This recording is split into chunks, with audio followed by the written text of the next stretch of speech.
বেশ একটা প্রবলেম নিয়ে ভুগছি। লাস্ট 10 ডেজ আমি এতটাই সেটা ডিটেক্ট হয়নি যে কন্টিনিউয়াস পেন, প্রচণ্ড পরিমাণে একটা পেন হচ্ছে। যা কিছুই হোক নিজেকেই উঠে সব কিছু করতে হবে, scan, ultrasound, even I can't even sleep at. Hey guys, this is Chandrima. Welcome and welcome back to our another vlog. সবাই কেমন আছো? আশা করি সবাই খুব খুব ভালো আছো এবং সুস্থ আছো। আজকে আবারও বেশ খানিকটা গ্যাপ নিয়ে তারপর আবার ভিডিও বানাচ্ছি। আমি ভাবলাম তোমাদেরকে একটু বলি যে আমার এই ডিসকন্টিনিউয়াস ভিডিও দেওয়ার কারণ কি। তো সেটা নিয়েই আজকে তোমাদের সাথে একটু গল্প করব। সকাল সকাল বেরিয়েছি কাজেই, তো তার মধ্যে এখানে তোমাদের একটা জিনিস দেখাই যে এই যে এখানে দেখো ওই ঘাস ফাস পরিষ্কার করা চলছে, মানে কাটাকাটি ঠিকঠাকভাবে শেপ দেওয়া, যেগুলো এখানকার ডেলি রুটিনের মধ্যে পড়ে আর কি। তোমাদেরকে বেশ একটা দুটো ব্লগ আগে আমি বলেছিলাম যে হ্যাঁ আমি একটু গ্যাপ নিয়েছি, গ্যাপ নিয়ে তারপর ফিরে এসেছি। কারণ হচ্ছে যে আমার শরীরটা খারাপ ছিল।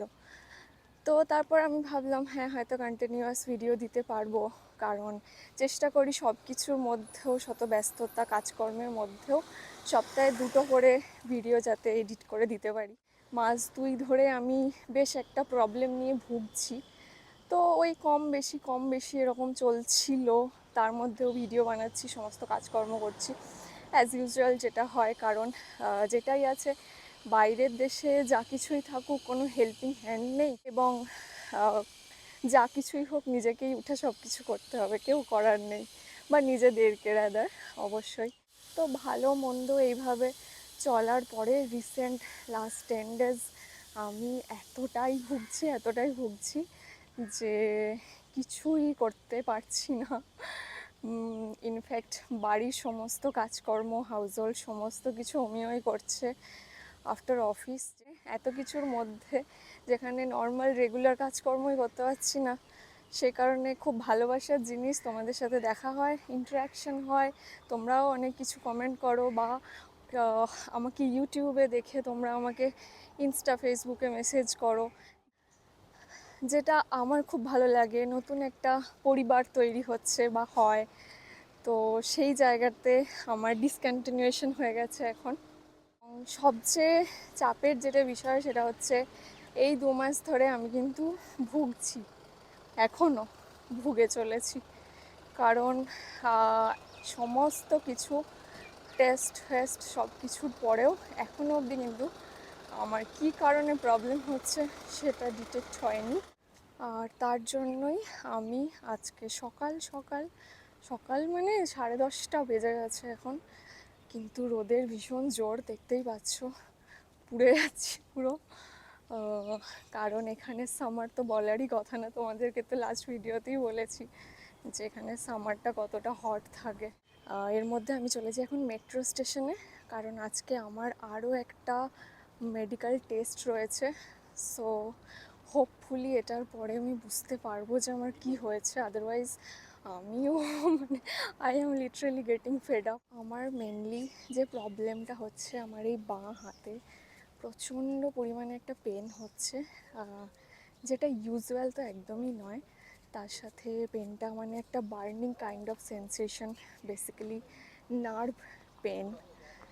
But I have done with all the tests like be it X-ray, scan, ultrasound, even সমস্ত ধরনের ব্লাড টেস্ট, বাট কোনো কিছুতেই কিছু অ্যাবনর্মালিটি ধরা পড়েনি। তার সাথে কিন্তু আমার পেনও কমেনি, যেটা with time, day by day it's increasing. And first it was like দিনে কয়েকবার পেনটা ফিল করতাম, এখন it is a continuous pain which is unbearable. I can't even sleep at night properly. তো এনিওয়েজ বাকি গল্প বলছি, চলো আপাতত মেট্রো স্টেশনে ঢুকছি, মেট্রো ধরবো। অনেকটা দূরে, মোটামুটি 35 কিলোমিটার এখান থেকে দূরে আমি যাব একটা টেস্টের জন্য, এবং সেটাও মানে এত দূরে কেন যাচ্ছি সেটাও তোমাদের বলবো। আমার বাড়ির কাছেই হয়ে যেত টেস্টটা, বাট এই দূরে বা কেন এই সমস্ত গল্পও আজকে তোমাদের সাথে শেয়ার করব। তো আপাতত চলো, এই হচ্ছে আমার বাড়ির সামনের মেট্রো স্টেশন। তো ওপরে উঠবো, এদিকে এসকেলেটার আছে, সামনে লিফট, বাট লিফটই নেব অ্যাজ এই যে নামছে লিফট। এই যে মেট্রোতে ঢুকে এখন উপরে উঠছি, জাস্ট একটা ট্রেন বেরিয়ে গেল। আর এই যে দূরে তোমরা দেখতেই পাচ্ছ এখনও 8 মিনিট পরে ট্রেন। So I have to wait for at least 8 minutes now. Anyways it's okay, like এখানে তো যতই গরম হোক যাই হোক মেট্রো স্টেশনে কোনো চাপ নেই, মানে ভিতরে কোথাওই কোনো চাপ নেই, রিল্যাক্সে ওয়েট করব। এখানে এই যে মহিলাদের জন্য সংরক্ষিত সিট থাকে, এখানে প্রায়োরিটিদের জন্য থাকে।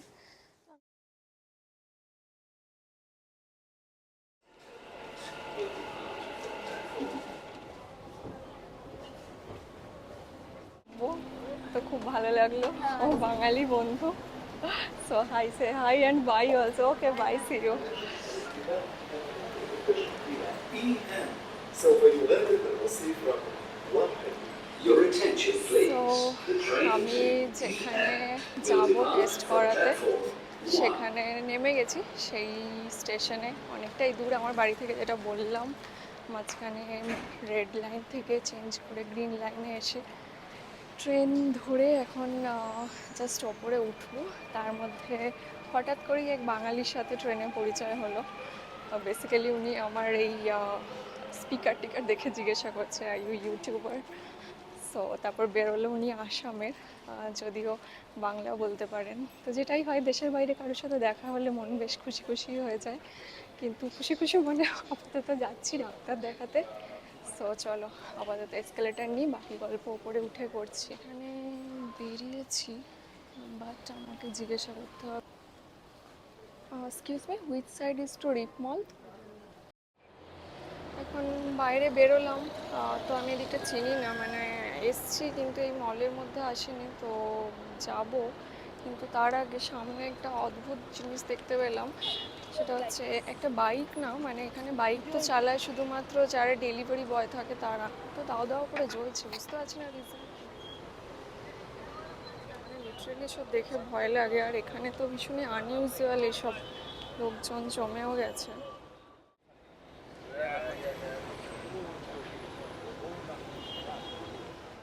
এমনি মানে শরীর খারাপ, তো মন এমনি ভারাক্রান্তই ছিল, কিন্তু এটা দেখে মানে জানি না তোমরা আওয়াজ পাচ্ছ কি না, অ্যাম্বুলেন্স, পুলিশ। তো অনেকেই জিজ্ঞাসা করলাম কি হয়েছে না হয়েছে, কেউই কিছু বলতে পারলো না। তো যাই হোক, আপাতত আমার টেস্টের টাইমও হয়ে যাচ্ছে, আর খুঁজেও পেয়ে গেছি এই যে ওপরে। তো যাবো।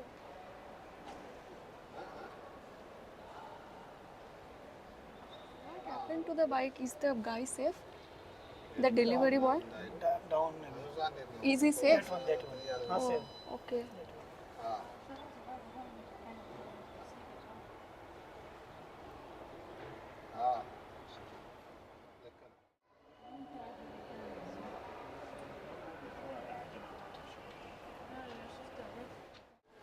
তো যেটা জানলাম যে বাইকটা ওরমভাবে ব্লাস্ট হয়েছে, এবং মানে এটা ভালো জিনিস যে উনি সেফ আছেন, যিনি ড্রাইভার তিনি সেফ আছেন।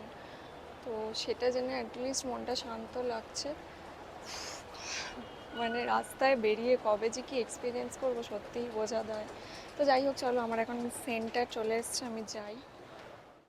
এই যে এখান থেকে বেরোলাম, তো বলল যে আমার যে টেস্টটার জন্য এসেছি সেটার জন্য এই জায়গাটা না, আমাকে স্ট্রেট যেতে হবে এবং then left. So let's see, but অনেকটা দূরে, এটা আমার বাড়ি থেকে প্রায় 35-37 কিলোমিটার দূর। তবে এত দূর আসার হয়তো দরকার ছিল না, কারণ বাড়ির পাশেই সমস্ত রকমের ফ্যাসিলিটি আছে। তো এটা বেসিক্যালি আসতে হয়েছে এই কারণে যে এই টাইমটা মানে জুলাই আগস্ট না, এখানে ছুটির টাইম। ছুটি in the sense summer vacation, বাচ্চাদের স্কুল 2 মাস ছুটি থাকে, তো এই টাইমটাতে সবাই ভ্যাকেশনে যায়। ন্যাচারালি ডক্টরেরাও they have their own family, তো তারাও ভ্যাকেশনে চলে যান। তো আমার সমস্যার শুরুতে আমি প্রথমে যে ডক্টরের কাছে গেছিলাম, তিনি ভ্যাকেশনে চলে যাওয়ায় আমি অন্য একজনকে দেখাই, স্পেশালিস্ট। প্রথমে অর্থ দেখিয়েছি, তারপর নিউরোলজিস্ট।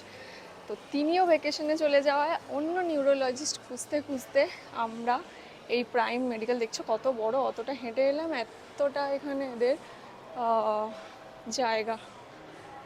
তো তিনিও ভ্যাকেশনে চলে যাওয়ায় আমি এখানে এত দূরে এসেছিলাম। বাকি সমস্ত টেস্টের পরেও কিছু খুঁজে না পাওয়ার জন্য এনারা আমার এমআরআই এর জন্য অ্যাপয়েন্টমেন্ট দেন আর কি। তো সেই এমআরআই করতেই আজকে আমি এখানে এত দূরে এসেছি। আর যেখানে আমার হবে আজকে এমআরআই, খুঁজে পেয়েছি সেই জায়গাটা প্রিমিয়াম বলেছে। সো লেটস সি, এটাই হবে আশা করি। Hello, I have an appointment for MRI. Can I have your number? Sure. So then you will call me, right? Okay, thank you.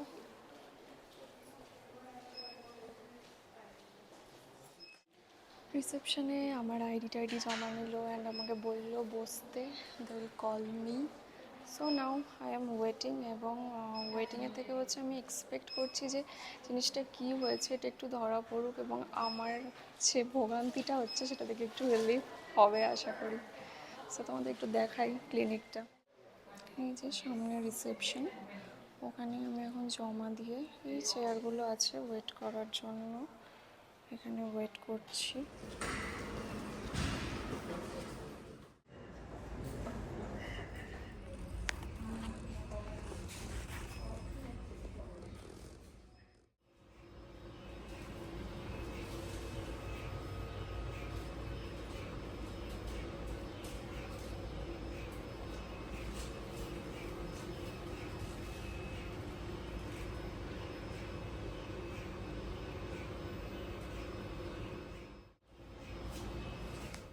দুটো প্রায় বেজে গেছে এবং হয়ে গেছে এমআরআই কমপ্লিট। কিন্তু এখানে আমাদের দেশে যেমন জিজ্ঞাসা করি এমআরআই করে বা এক্সরে করে ইজ দ্যার এনিথিং রং, তো যেমন বলে দেয়, এখানে কিন্তু বলে না। এখানে বলে we don't know, just visit your doctor, doctor will tell you. So আপাতত ডক্টরের ভরসাতেই সিডি আমাকে এই যে দিয়ে দিয়েছে। সিডিতে বেসিক্যালি ইমেজের জন্য, বাকি যে টেস্ট রিপোর্টটা সেটা ওরা মেল করবে, আর বাকি ডিরেক্টলি ডক্টরের কাছে পৌঁছে যাবে। মানে আমাদের দেশে যেমন একটা কপি রাখতে হয়, একটা প্রেসক্রিপশন, তার রিপোর্টস অ্যান্ড এভরিথিং, বাট এখানে ওরকম কিছু নেই। আমাদের কাছে কোনো ডকুমেন্টস থাকে না, কিন্তু রেকর্ড থাকে। সমস্ত ক্লিনিকেরই অ্যাপ রয়েছে, তো সেই রেকর্ড থেকে ডক্টররা নিজেরা দেখে না, এখান থেকে ডিরেক্ট ডক্টরের কাছে চলে যায়। আমাদের কিছুই কালেক্ট করার দরকার পড়ে না, এবং কোনো কিছু ক্যারি করারও দরকার পড়ে না আমাদের, যে এটা নিয়ে গিয়ে ডক্টরকে দেখাতে হবে বা কিছু। শুধু আমাদের এখানকার যে আই কার্ড, এমিরেটস আইডি আছে, সেটা নিয়ে যেতে হয়, সেটাই দেখাতে হয়। এমন অনেক জায়গায় আছে সেটাও নিয়ে যেতে হবে না। আমাদের এই যে ফেস আইডি, রেটিনা, এই সমস্ত কিছু এই দেশে রেকর্ডেড, তো সেটা গিয়ে নিজের মুখ দেখালেও ডাক্তার দেখানো হয়ে যায় without any document. And the thing is anyways, প্রচুর ভোগান্তি হচ্ছে, এবং মেন হচ্ছে আরও প্রবলেমেটিক, যেটা তোমাদের বললাম যে আমাদের ওখানে দুর্গাপুজোর সময় শরীর খারাপ হলে যে কেসটা হয়, সব ডক্টর বাইরে চলে যায় এবং কাউকেই পাওয়া যায় না, সবাই ছুটিতে। তো দুর্গাপুজোয় কিছু কারোর হলে আমরা ভীষণই প্রবলেমে পড়ি। এখানে হচ্ছে এই টাইমটা, এই সামার টাইমে কিছু হলে ডক্টরেরা একের পর এক লিভে চলে যাচ্ছেন, মানে দেখছেন একজন, প্রেসক্রাইব করছেন কিছু মেডিসিন, কন্টিনিউ করছি, আবার যে প্রবলেম হবে সেকেন্ড টাইম ডক্টরের কাছে যাব, ডক্টর উধাও, doctor is on vacation, so again আবার অন্য ডক্টরের কাছে যাওয়া। তো এই ব্যাপারটা প্রচণ্ডভাবে চলছে লাস্ট 2 মাস ধরে, আমার তো চলছে। তো let's see, let's hope for the best, everything will be fine at least এখন এবার। এবং সব কিছু ফাইন হওয়ার পরে আমিও আশা করছি যে তোমাদের কাছে কন্টিনিউয়াস যেভাবে গল্প করি এসে ভিডিও বানাই সেটা বানাতে পারবো। So yeah, that's it. তো আজকে আপাতত এমআরআই হয়ে গেল, এবং অন্য টাইম হলে কি হতো যে একটু শপিং করব বা একটু ঘুরবো, কারণ এই যে সাইডটায় এসছি না, এই সাইডটাতে কিন্তু অনেক বাংলাদেশিরা থাকেন, এবং সেই কারণে আমাদের প্রয়োজনীয় বাঙালি জিনিসপত্র গন্ধরাজ লেবু থেকে শুরু করে সমস্ত কিছুই পাওয়া যায়। তো অন্য টাইমে এলে হয়তো আমি একটুখানি সেসবের সন্ধান করতাম, কিন্তু আজকে শরীরে মানে এনার্জি কিছু এক্সেস নেই। তো তাই আপাতত মেট্রো ধরে বাড়ি যাব, তাই ব্লগ এখানেই এন্ড করলাম। আর কি করে আর বলি যে তোমরা জানিও কেমন লাগলো। সো এই ব্লগের শেষে আর ওটা বলতে পারছি না। যাই হোক, যেমনভাবে ভালোবাসা দিয়েছো ভালোবাসা দিও। দেখা হচ্ছে খুব তাড়াতাড়ি, চেষ্টা করব, আশা করছি অন্য নতুন গল্প নিয়ে, ভিডিও নিয়ে। টিল দেন তোমরাও খুব ভালো থেকো, সুস্থ থেকো, আর তোমাদের গুড উইশে হোক, ডক্টরের ট্রিটমেন্টে হোক, সব মিলিয়ে আমিও আই এম থিঙ্কিং পজিটিভ যে I will be fit and fine in few days. So yeah, that's it. So chalo, tata, bye bye.